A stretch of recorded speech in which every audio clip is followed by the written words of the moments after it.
అగ్గిపెట్టి తీసుకునిరా. అగ్గిపెట్టి ఉందా? ఎందుకు? క్రాకర్స్ పేల్చడానికి.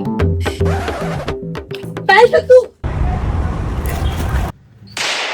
Happy new year. ఎవరు అరుస్తున్నట్టుంది. ఎదురింట్లో ఉన్న అమ్మమ్మని ఈ రోజే హాస్పిటల్ నుంచి తీసుకొచ్చారు. పొద్దున్నే ప్రత్యేకంగా వచ్చి చెప్పారు ఎలాంటి క్రాకర్స్ పేల్చొద్దని చెప్పి.